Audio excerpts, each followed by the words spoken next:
My name is Mack, M-A-C-K period. I'm a MassArt student studying Studio for Interrelated Media and minoring in Sustainability.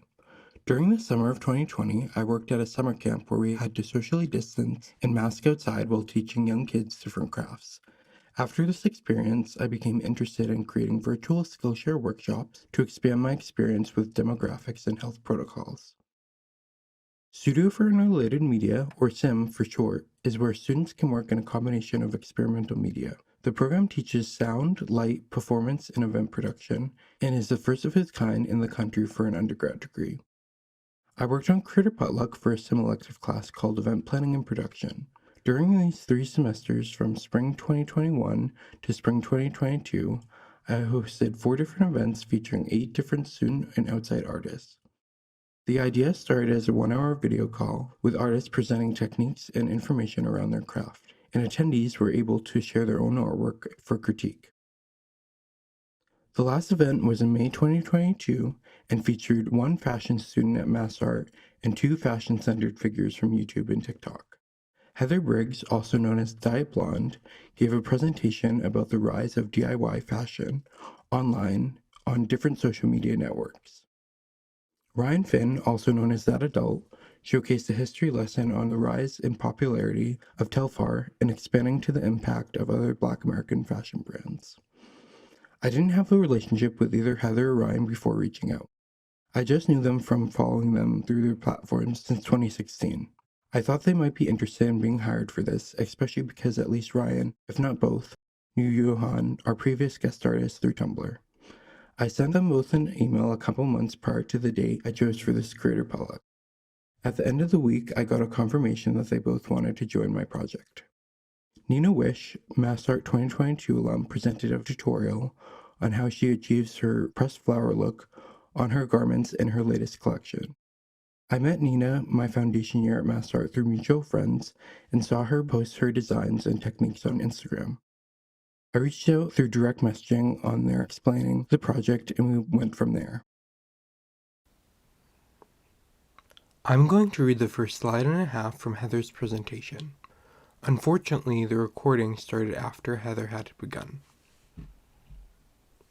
A brief history of DIY on social media. In this presentation, I want to detail a timeline of trends on YouTube by exploring the work of key creators, which have fed into trends we now see on TikTok, and talk about how the 2 platforms work synergistically. A bit about me. I've been making YouTube videos for around 10 years under the alias Diet Blonde. Do-it-yourself tutorials inspired by the runway and street-style trends and fashion make up the majority of my content, and I've also dabbled in bringing this content to TikTok over the past year. To me, DIY is about drawing imagination from others to make something more affordably, sustainably, and more creatively fulfilling than if you had purchased it. The first DIY tutorial I remember watching on YouTube was posted in 2009 by Julia of It's Blizz. The video instructed how to upcycle plain t-shirt with a few simple cuts. It was an accessible project which required only the shirt off your back and a pair of scissors, but offered endless options for expressing your individuality. These early DIY tutorials, and many early YouTube videos for that matter, echoed the spirit of the DIY music scene. Low-res but authentic, featuring a regular person eager to share their art and knowledge with a newfound community. T-shirt cutting is kind of an evergreen DIY. Styles will change, but it remains an easy way to rebel against your parents or a dress code, or give a second life to a garment you've had for a while. A trend I've seen recently on TikTok utilizes oversized graphic tees to create a sexier, more form-fitting look with just 1 cut up the front and back of the shirt. But with the increasing awareness and interest in 2014 Tumblr fashion on TikTok, I think we'll also start to see shirt cutting from that era come back into style. As YouTube became more popular from around 2010 to 2012, the quality of content greatly improved, and those with more professional looking videos were pushed to the front of the platform. Kate Albrecht of Mr. Kate was an early adopter of the more polished DIY tutorial. She had an intro reel, a backdrop setup, and included multiple angles of video with voiceover. She also injected humor into her content, which gave it a unique point of view that contributed to her success. Mr. Kate's content draws parallels to a younger creator at the time, Lauren Ramacki of Lore DIY. The two have actually collaborated multiple times over the years, and both remain successful YouTube creators today. Lauren's videos from this era are a time capsule of popular media, drawing major inspiration from fashion trends on Pinterest and with BuzzFeed-esque listicle titles. Many of her tutorials were also no-sew, using only scissors and glue, which made them even more accessible for a younger generation of digital content consumers. Another popular genre at this time was life hacks, I think thanks again to BuzzFeed, which is evident in the success of channels like 5-Minute Crafts. Their content is pretty far removed from the style of DIY videos that I've spoken about to this point, and often features such extreme clickbait that it appears to be parody. But their success was indicative of the desire for this type of flashy, fast-paced content. I'd say it was the end of DIY fashion on YouTube as we knew it, but then along comes Ashley of Best Dressed. Ashley is Gen Z's influencer, but being born on the cusp in 1998, she also has a bit of millennial appeal. While her content is mostly focused on fashion styling, she has dabbled in sewing and DIY and potentially coined the term thrift flip in 2018, or at least helped introduce it to the modern lexicon. We've seen thrift flip become a massively popular trend on TikTok, with the hashtag currently sitting at a collective 2.4 billion views. Thrifting, and therefore sustainability and accessibility, are huge topics on TikTok and are easily linked to the DIY movement on the app. So moving on to TikTok, the app saw a huge increase in popularity due to the pandemic, nearly doubling their users in 2020. Young people stuck inside turned to traditional handicrafts and hobbies, but still linked these to their current interests and trends and showcased them on the portal, which is the internet. One of the most notable DIY trends was the Harry Styles cardigan, which was based on a design by J.W. Anderson and worn by Harry Styles in February 2020. An early adopter of this trend was Liv Huffman, whose TikTok included brief instructions and process shots of crocheting the sweater. After its success, she posted a more in-depth tutorial on YouTube, and J.W. Anderson also released the original pattern on their website, inspiring even more Harry Styles fans to knit, crochet, and even sew their own versions. In November 2020, the V&A Museum in London confirmed that Styles' cardigan would be joining their permanent collection and displayed alongside Liv's replica, memorializing a DIY fashion phenomenon on social media. Subversive basics are another popular trend on TikTok. The term was coined by fashion forecaster Agustina Panzoni, and refers to basic garments which have gone beyond the point of utility, almost impractical in the sense that a wardrobe malfunction could happen at any moment. This is another trend which is very accessible for DIY, and it can involve cutting shirts, dresses, or pantyhose to repurpose as other garments. And then there are trends which require a bit more time, training, and materials, like corsetry, rug tufting, and overlocker or exposed seam tops. YouTube is the go-to resource for learning these crafts, as it is more easily searchable than TikTok and allows for longer, more in-depth videos. A popular format for DIY on TikTok is the more aesthetic tutorial, which shows vague shots of cutting, sewing, and then the final product, which then drives engagement through inquisitive comments, allowing the creator to develop a series of videos around the concept and continuing to feed the algorithm which values quantity over quality. I think this behavior has also been impacted by social commerce, the integration of product sales into social media apps, because common comments on viral DIY videos are usually some variation of tutorial please, do you sell this pattern, or simply let me buy it. This has also spawned what I've heard called micropreneurs, where one video becomes so popular that the creator ends up either selling the product or selling patterns or kits for making it at home. In these ways, I think TikTok has once again democratized DIY on social media. One of the flaws of YouTube as we now know it is the importance of superficial quality. Videos made using the best camera on a set with good lighting and highly edited are what grabs the attention of the algorithm and therefore the viewers. On TikTok, you can pick up your phone, create a video in the app, and go viral within a matter of hours. Seeing a teenager in 2020 sewing a dress on her bedroom floor after online school gave me the same feeling that first t-shirt cutting tutorial did. It captures authenticity and relatability that is highly desirable in the current social media landscape. And while there's so much more to be said about the attention economy and the battle of long form versus short form content when we're comparing YouTube and TikTok, Ultimately, I'm happy to see that the DIY communities on both are intersecting and moving in what seems to be a positive direction. Both of these platforms offer an endless supply of inspiration, and I want to close in acknowledging makers on YouTube and TikTok who have influenced and inspired me over the years. I'd recommend taking a screenshot now if you need some new people to follow. Thank you to these creators, the creators that I am speaking with today, and all of you for listening.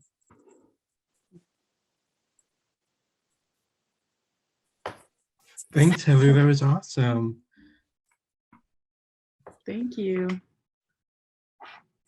Do you mind putting that screen back on so we can take a quick picture? Oh, sure, yeah. I didn't move fast enough. Yeah.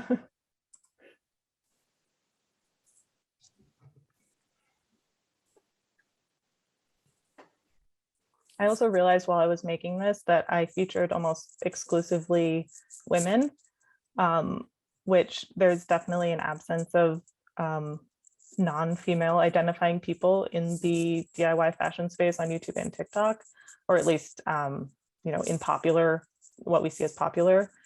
So I'm excited to hopefully see more men and non-binary people showing up in the DIY space as well. My apologies for the interruption at the beginning of the recording noise. Okay. I might ask you for your script and your presentation because it didn't start right away, but my apologies. All right, awesome. So I'll share so next we're having Nina Wish's flower dyed garment Skillshare. Yes, so I am going to share my screen and show you guys some of the pieces that I've made, and then I will get into the tutorial and switch to my phone so that you guys can see the actual process of hammering the flowers. Great. So this right here is a close-up of a skirt, and these flowers are pansies, and I'm not exactly sure what the little ones are, but here, this flower, I still haven't peeled off of the canvas, and this one has been peeled off. And this is a small top with the mini flowers. And then one of the recent skirts that I made with rust dyeing.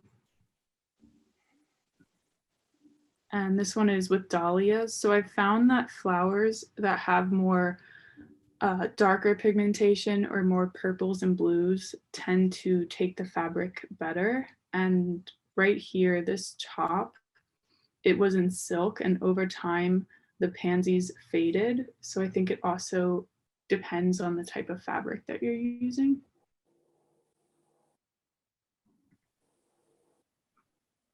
And there's just the skirt again. And I am going to switch to my phone so that you guys can see the tutorial. So give me 1 second. I'm going to leave. If anyone, this is a good time while we wait. If anyone has questions about Heather Briggs's presentation, we can talk now.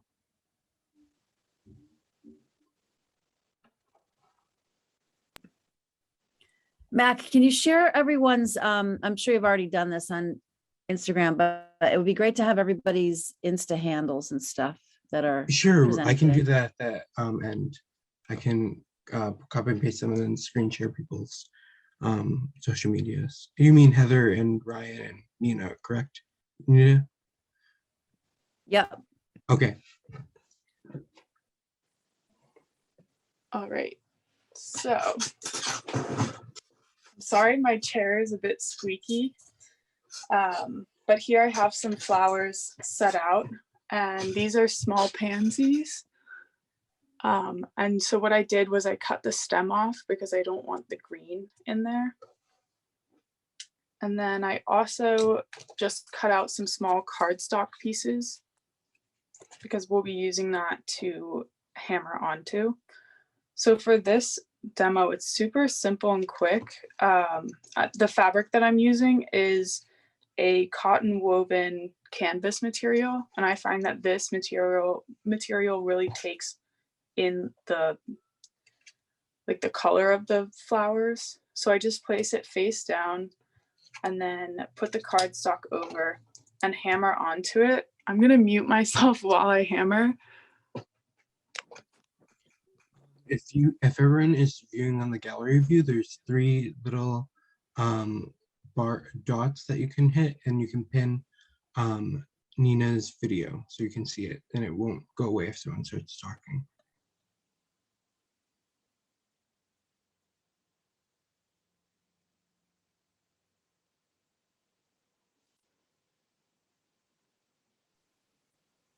All right, so this is what we are left with after I hammered it on, and see there's still, the flower is still on there. This looks like it's not a great print because my table isn't great at home, but basically you can just peel it off and you'll start to see the flower print. And so with that, this is something from a few weeks ago that I did with a larger pansy, and I made kind of a keychain with lavender inside, so I'll kind of be going through that tutorial as well. And then I just wanted to show you guys a close-up of the dahlia flower that was hammered onto silk. So I'll be doing some of these smaller flowers.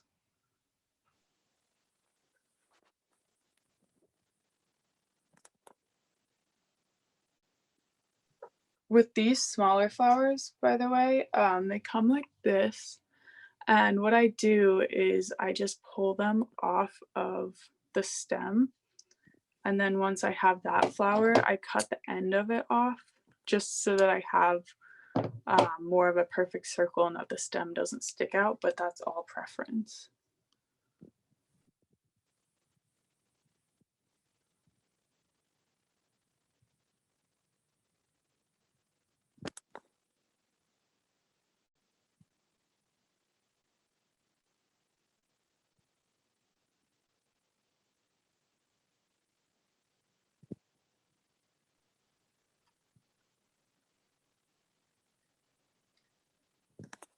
So for me, I found it easier to peel off the flower when it's wet, because when it's dry, it becomes flaky and gets to be a mess, but you can do it either way. So I'm gonna try another pansy and hopefully that will turn out better.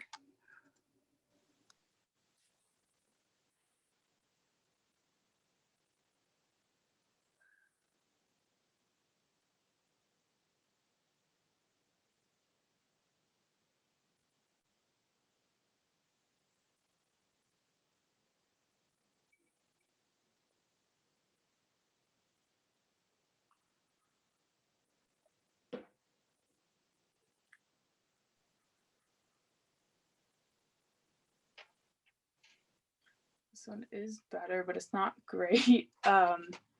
So another thing is that once you hammer onto, let me grab something real quick. Once you hammer onto the fabric, you're left with a piece of paper that has the imprint of the flower on it. And I've found that you can also do a lot with this piece too, and sometimes the remainder of the flower will stick to the paper. And so this is what I've also made with kind of the remnants of my printing process. So you can make cards out of it or sew the paper together. So for me, I actually sewed this whole sheet of the cut out flowers. And I just wanted to do or show a quick few steps on how you can make this at home just by hand sewing. For the most part, I did sew it with my machine because that is easier, and it does help to have a sewing machine for this, but it's not required. So what I did was I cut out all the little flowers, and then I cut out a circle. It could be whatever size. I would recommend just tracing a lid. And what I did, I really like zigzag stitches, so I zigzag stitched the flower print onto another piece of a circle. So I made 2 of those, and then I put the 2 facing together, and stitched around that. So you can see that here where two sides going together. And then I scored it with scissors so that it can, once we flip it inside out, it'll have a nicer finish to that. And then I cut that right here. And then once that's done, I left about 1.5 inches or 2 inches so that I could flip it over. And it is a bit difficult.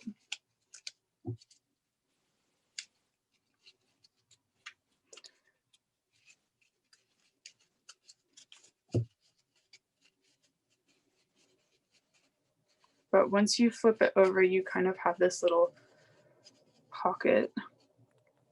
And then I ordered a bunch of lavender, dried lavender.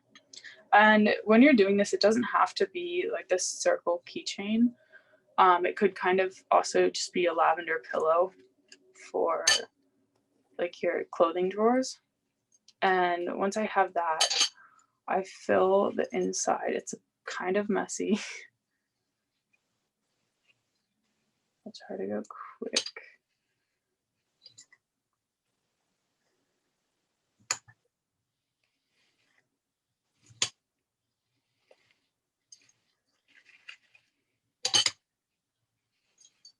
I like to get a lot in there because it makes it more pillowy, but you can put however much you'd like in there. But be mindful that you have to sew it shut.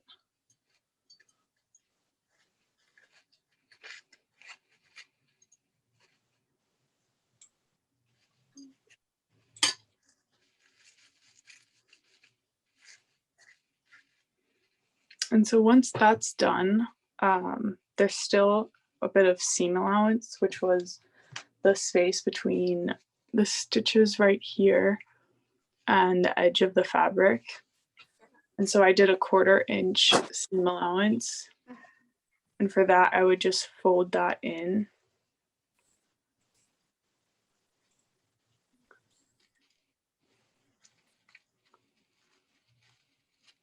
And then you would just hand sew that shut.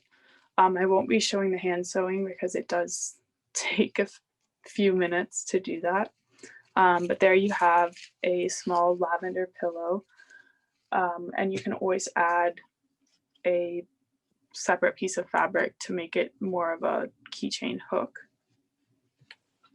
And yeah, I'm gonna flip the camera around. So that is my tutorial on hammer printing and that flower technique. Does anyone have any questions? Hello. Hello. Hi. Thank you so much for your demonstration. I never thought that, I didn't think flowers even left marks when you press them into things. You hear about natural dyeing and things like that, but I thought that involved grinding up the pigments or whatever to make it into a powder substance. So that was nice to see. My question was, have you tried pressing a lighter color into fabric before? Yes, I recently found an orange pansy and I started pressing that into fabric, and within 2 days it had turned this off yellow, or this really light yellow, so the colors changed. And even with these little pink flowers, when I press them, it goes to purple, which is honestly, I think, is nice and exciting whenever you're trying to press a new flower. It definitely takes a bit of experimentation of which flowers actually work, but I would say the lighter flowers and the yellow pansies, they tend to fade. Even the yellow in this one, in the center, it always kind of fades out. Okay, thank you. Yeah, you're welcome. Where do you source your flowers from? Okay, I don't know if this is ethical. So I live in Boston right now, and in front of Northeastern, in front of the Tate at Northeastern, they have hundreds and thousands of these little pansies. So that's where I got those. And then wherever I'm walking around in my neighborhood, sometimes like I'll grab a flower or two. I won't take like someone's whole flowers, but with the dahlias, like I would grab one dahlia and that would have a lot of the petals on it, and that could kind of fill up a big sheet of fabric for me. And then these little ones are little kind of bushes of them, and they're just you kind of just notice them around. So I'll just kind of take a bunch of those because they seem to grow back fast. Yeah. Super cool. Thank you. I had a question. How long, like, what's the shelf life once you grab the flower for how long you can keep it and then dye it? That's a good question. So I would say so whenever I go and collect the flowers and bring them back to my studio to print, they within I want to say like an hour or two, they kind of start to not wilt, but because they're a live plant, it's always better to press them when they're fresh, and when they're growing, they kind of have all those, like, I guess, juices in them. And then once they're sitting out, it kind of becomes less potent, I guess. So I would say an hour or two, but you can always, whenever you're collecting them, I always just put them in a little plastic bag. And if I know I will be printing later, I'll stick them in my fridge, and that'll make them last longer. Sometimes it can last overnight, but I don't find the best results from that. Cool. Thanks so much, Nina. Yeah, thank you. Okay. We're right on time, 3 o'clock for Ryan's video. Let me share my screen. Not my email.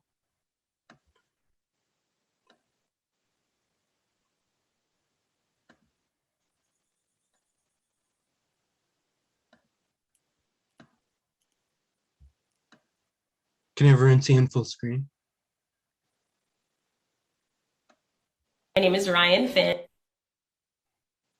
Can everyone see and hear? Yes. Yes. Okay. Yep, looks great. Okay, my name is Rian Phin, and today I'm going to be talking about Black American contemporary fashion designers that have used sustainable methods through DIYing in their fashion design, focusing on Telfar Clemens. So Telfar Clemens is the creator of the brand Telfar, which is a very popular brand known for their handbags and accessories that was popularized over the last 5 years, especially in New York City. Telfar is a Liberian-American Black designer who grew up in Queens, New York, moved to Liberia, and then came back to the United States in his teenage years so that he could pursue modeling in New York.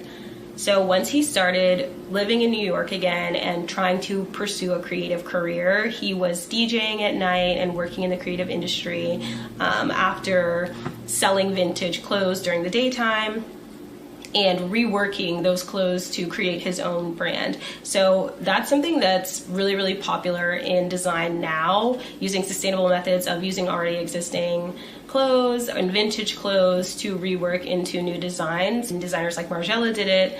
Even though it was seen as like genius and creative, a lot of people felt like there was no point in creating something that's your namesake if it's with existing clothes, and reworking clothes that have already been created. It seemed like weird to a lot of people and subversive.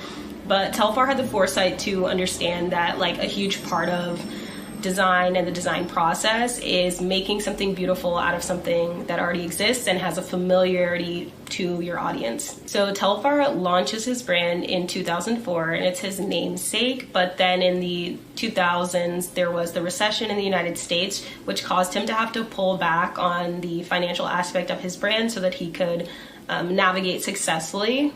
But he returned in 2011 to build his brand back up at an art exhibit that involved the use of technology and staging and creative direction to place his garments on very carefully aligned mannequins.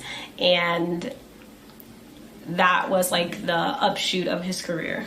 So Telfar hires Babak Radboy to join as creative director, and they secure a sponsorship with Kmart, and that was when the brand shot into more public, widespread knowledge, and it was because this cool, edgy, like nightlife based, DJ based brand was willing to work with a very, very mainstream and very accessible national brand. I think that that's because of his philosophy around making clothes that are accessible and for everyone instead of clothes that are exclusive. And I think he wants things that are important to him to be as important to him as they are to other people, because he's like carefully constructing them. So Telfar's brand continues to grow from the 2010s until 2017, where he wins the CFDA Vogue Fashion Fund Award. And he has $400,000 invested in his brand, and he reinvests the money into producing shopping bags, which skyrocketed in popularity from 2017 till 2022, where we are now. They have been labeled the Bushwick Birkin, which refers to the fact that they are a staple handbag in the Bushwick neighborhood of New York City in Brooklyn. And they were like a luxury, iconic bag, similar to the Hermes Birkin bag, which is in the tens of thousands of dollars compared to the very accessible, at that time, $100 bag at the time, actually. I think it was a fruitful investment because now the Telfar bags are in extremely high demand and extremely popular. They've been seen on so many different celebrities, so many different fashion icons and influencers, and they're essentially ubiquitous, especially in the Black community. The bags are so popular that the popularity of the bag exceeds their ability to produce them at a regular rate. So they have a bag security program where consumers can personally request a custom bag made for themselves during certain days of the month, and they will produce the bag special for customers to make sure that they're not being wasteful for the environment or for their business, because they can't produce at the same exact rate as people want them, or else they sell out with like instant immediacy. The emphasis that the brand places on inclusivity and diversity is interesting and probably roots back to Telfar being a non-het Black man or person in our society who's had to navigate all of the axes of oppression that come with those identities. And I think that their priority on giving back to and including people and including people's narratives in their brand is what sets them apart from a lot of other brands around them, especially independent designers that have similar aesthetics. So Telfar's aesthetic is very futuristic, sporty, unisex, and that's not something that's necessarily novel in New York City, but I think the lens through which he designs those clothes is absolutely novel, and I think that that's what's been able to resonate with their customer base in a really unique way and to give them the lasting power, the staying power, and the impact that they've had uniquely. So Telfar talks about how when he was younger, it was difficult for him to feel like he couldn't wear women's clothes or girls' clothes without punishment in his household and without punishment socially and culturally. And he didn't want to have to face ramifications or punishment for expressing himself through what he felt like was just what he wanted to wear. So he makes clothes that are essentially genderless and won't put people in a position to be experiencing as much hostility. And he reinforces the idea that his clothes are genderless without pressuring people to feel like the distinctions between gender are essential in dressing. I think that's part of why the brand resonates so well with so many people, because it literally is for everyone. It doesn't matter what gender or lack thereof that you have or don't. He doesn't limit it to just a Black customer base, even though he is a Black designer and the Black culture, the Black American culture, Liberian culture are so integral to his designs. He doesn't limit it to just being for Black people. He makes it an accessible price point. And like I said, I think that that's what makes the clothes different. It's not just an American sportswear brand or a Black American sportswear brand. It's a futurist concept that people are subscribing to. And I think that that's what makes the brand really, really powerful. Now I wanted to talk about a couple of other similar designers from the United States. First is Shane Oliver of Hood by Air. Hood by Air is an American streetwear and sportswear ready-to-wear brand that was created by Shane Oliver, who has a similar life path as Telfar as a DJ working in nightlife in New York City. And he also came up in the fashion industry by deconstructing and reconstructing clothes.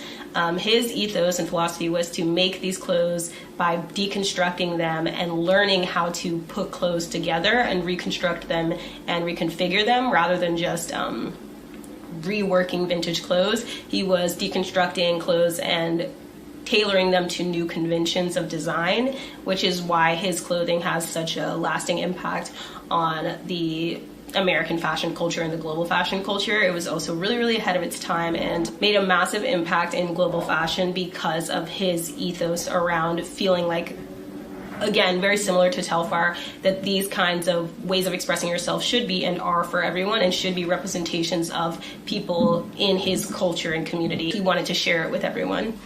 Another Black American designer is James Flemons of the brand Flemons, which is a California-based fashion brand. His fashion brand gained popularity in the 2010s when he reworked existing denim pieces like denim jackets and jeans. He would cut them, reconstruct them into completely new garments, and recreate designs that were pop culture references in the Black community, referencing TV shows like The Parkers, celebrities like Aaliyah, Destiny's Child, Monique, in his designs. And they also resonated really well with the Black American community, but again had the ability to have an impact on everyone because of his ethos of including everyone. So a lot of his early campaigns were really inclusive of different diverse body types, diverse beauty types, and the Flemons brand is really popular for dressing celebrities in different contexts and reconstructing,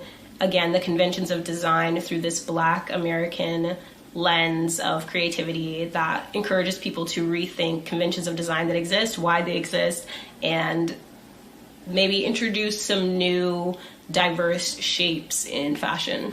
I think the summation of these concepts is that when you work with something that already exists to rethink it and defy its conventions and subvert them, it allows you to create something new that resonates with people because it challenges them beyond just fashion design and allows them to think about the way the world exists around them and how it could change for the better.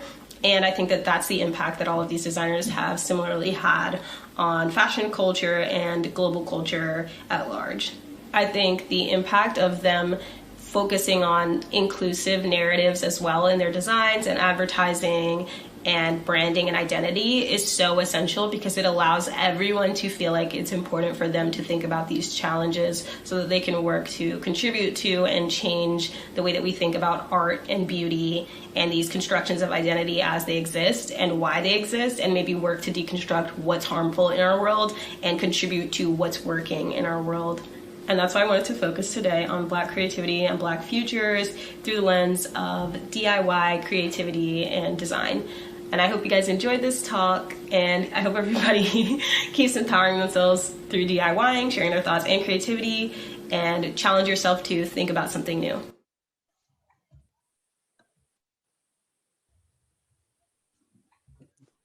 Awesome. That was so good. Are there any questions for Ryan?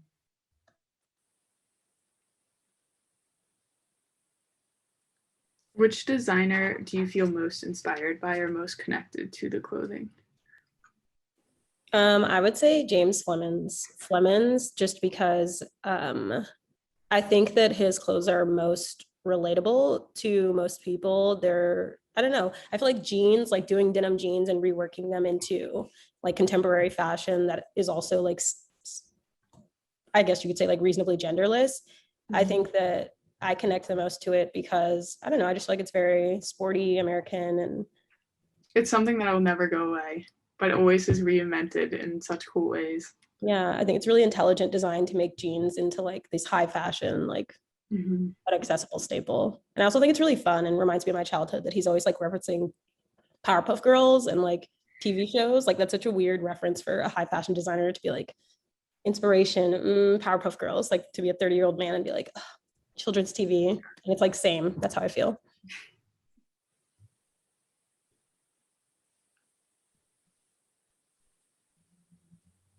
Flemons has an account called Uncle Flem. I believe it's public, and there'll be sometimes sales for 50 to like 70% off. And some sales on like their website. That's how I've gotten my Flemons for like a good price and stuff like that. So if anyone's looking to get an LA designer that's sustainable, I definitely check that out. Uncle Flem.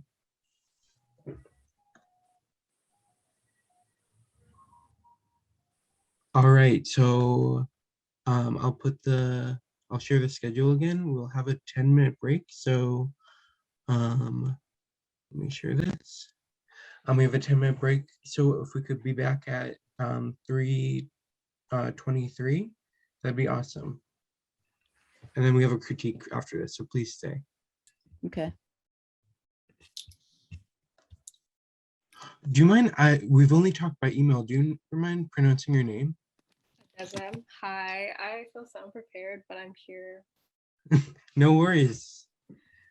My name is Adeza. I'm a sophomore. I go to a small school in Detroit, Michigan, College for Creative Studies.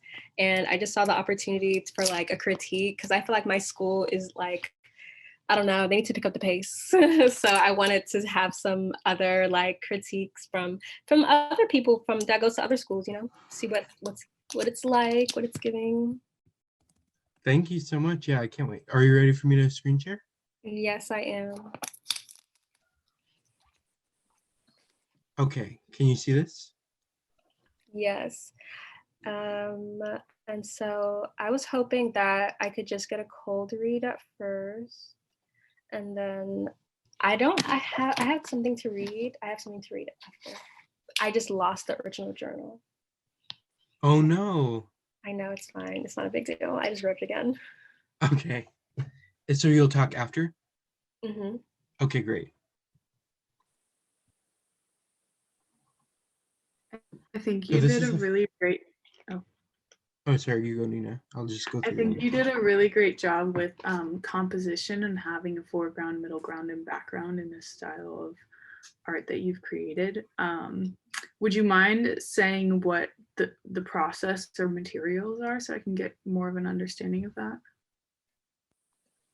For sure. In my recent works, I've been what's that word? Referencing the internet a lot. My first painting was depicting a meme, and I talked about meme culture and how, especially, well, I focused on a specific genre like dink memes and like hood memes and things like that that were popular when I was in high school in 2017.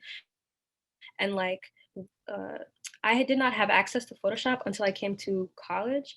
And so I never really questioned who was making those images, where they were coming from, because now that I have access to those things, I realized that they're like highly doctored photos, which essentially is like a really skilled thing to do.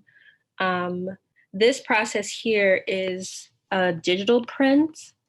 And then I painted on top of it, but it's a collage. So the prompt for this painting was a self-portrait. So the images are like sourced, and then the bottommost figure is me. And the chair is like a real chair in my school I just took a picture of, and I like collaged it in Photoshop.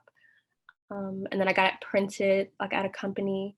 And then I painted the background with like, I made a stencil and I laser cut it and I spray painted it to make this like great background. So it's kind of like a combination of digital, like the digital world and the physical.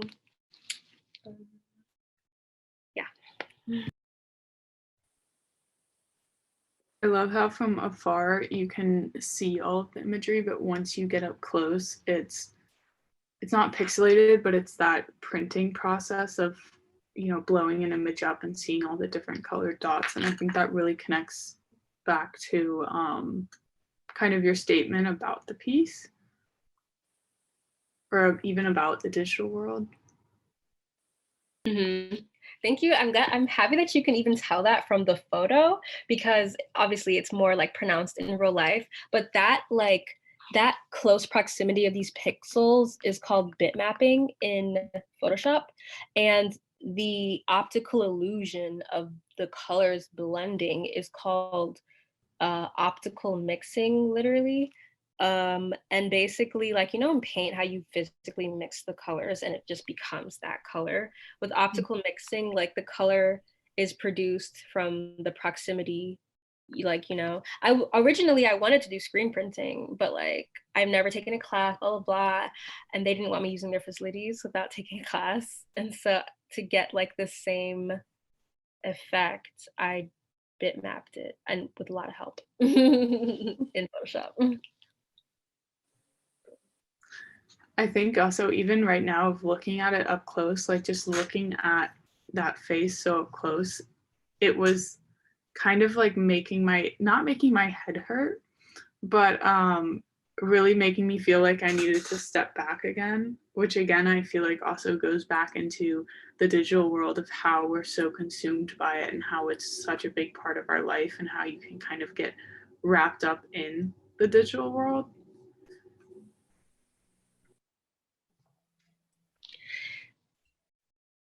I'm actually so impressed that you guys like being able to tell this from a photo. It's pretty big, like it's pretty big. I didn't put the dimensions in the email, I'm so sorry, but it's like 50 by 70. No, it's 40 by 60 inches. And so, right, I feel like it swallows you when you stand in front of it because it's bigger than you, you know? Thank you for that, Nina. Yeah, you're welcome. I love the use of color and the contrast between like the color on the bottom corner and then the black around it. And I'm really impressed by how you got creative with the technical application since you didn't have access to the screen printing that you wanted to use. Thank you so much. I did have a question. You said that the color at the bottom, what about it? I just like how the color is concentrated towards sort of the right hand bottom corner and then the black, you know, around top. Yes, thank you so much. I'm very impressed by how it came out. I have a question for you guys. So like, we've talked a little bit about like the technical qualities of it, but I want to know what you guys are getting from it conceptually. Like, what are we even looking at? Like, plain as day, plainly, you know what I mean? So what I'm seeing is I'm seeing this cowboy hat that has an American flag on it. And then the horse behind it reminds me of those statues, like the monument statues, especially in recent years in Richmond, Virginia. The Confederate monument statues that just got removed. So I don't know if that's has any play within it, but whenever I see a horse like that, I think of those larger statues. Thank you so much for saying that. I've never drawn that conclusion before. I don't know if it goes with your concept because I don't know your concept. Oh, I will be more than happy to share with you my concept, but I'm so happy that you said that because I mean, I've never seen them in person myself, but you're right. Like that position is called rearing, and like horses only do it when they're startled or, you know, they're just caught off guard. Or, you know, it's a reflexive position essentially. Mm-hmm. And it also, the stenciling behind it kind of reminds me almost of, are they the chain link fences? Those like rusty woven fences? Yeah, I actually, but in a more abstract way. I'm so sorry. Sorry, go on. Yeah, you're spot on. I took a welding class this semester and I found a piece of like extruded metal, which literally just looks like that. And I took a picture of it and put it in Illustrator and like traced it and then like put that in the laser cutter. And then I just like patched it to make the chain look consistent. Spray paint. Yeah. But you're right, it's literally like metal, some metal piece. I was picking up on sexuality and power as like the main themes, but it's interesting that you say that the position of the horse is more of like a startled reflex. So maybe it wasn't intended to be the powerful position that I saw it as.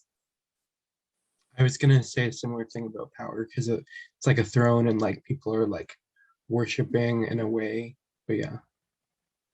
Ooh, worshiping. I love that word. I'm always revisiting topics of like baptismal like baptismal topics and like recreating oneself over and over again. I've noticed a lot in media, people have been referencing like religious iconography a lot. And that's definitely like floating around in my mind as well. With the three figures, I was kind of like hinting at like the Holy Trinity, you know, Father, Son, and the Holy Spirit, because it's a self-portrait that like that was the prompt. And so essentially like those figures are all me. And what you were saying about power, like two things can be true at the same time. Like horses, like they sit up like that when they're startled, but also, you know, when they're, I don't know. It said that Google said it was like when they're happy and when they're like they want to fight or something. So yeah, okay. I'm really so happy with everyone's contribution so far.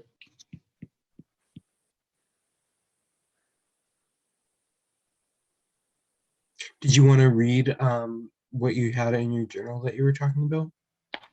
Yes, I can. It's nowhere near as thorough as it was in my original thing, and maybe, I don't know, maybe that's just the vibe or something. My subject matter are sexualized cowgirls. I am attracted to the Western Americana archetype because its iconography symbolizes American values such as individuality and self-reliance. The figures are having sex because sex requires prolonged intimacy.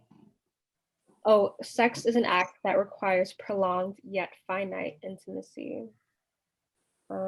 And the prompt was a self-portrait, and with my imagery, I wanted to communicate the absurdity of assimilation.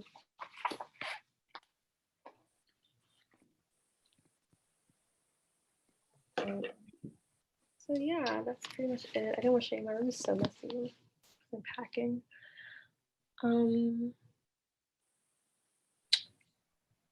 I don't have any questions. Actually, I do. Are there any artists that you guys that could recommend that like in your schools, like not even like pronounced artists, like people you just know that do like have alter egos or that do performance like I don't know, like it's like performance art. Yeah, not like performance art, yes, but there's so many different kinds of performance art, you know. Like I'm looking specifically for people who don alter egos, you know. Okay. So, I know. sorry, you go. I know I had a professor named Edward Monovic, and he has kind of this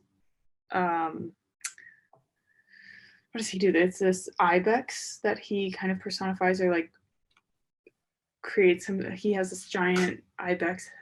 Is it ibex or ibex head? He does performance art with that. I would say it's a very different style than this, but might be worth checking out. Do you remember how to spell his last name? I can forward you his Instagram. Okay, cool. That would work. Thank you. There's someone who graduated, a student, just graduated yesterday, senior in sim, their name is Kara Mistel, and they drag king performances as well as different alter egos through their performance work. And I don't know if they have videos of it published on their Instagram, but I can get you connected with them as well. Kara Mistel, can you spell that, please? Kira, Kira, Mastel, Mastel, I think. Okay. I'll forward you both the Edward Monovich and Kira's Instagram.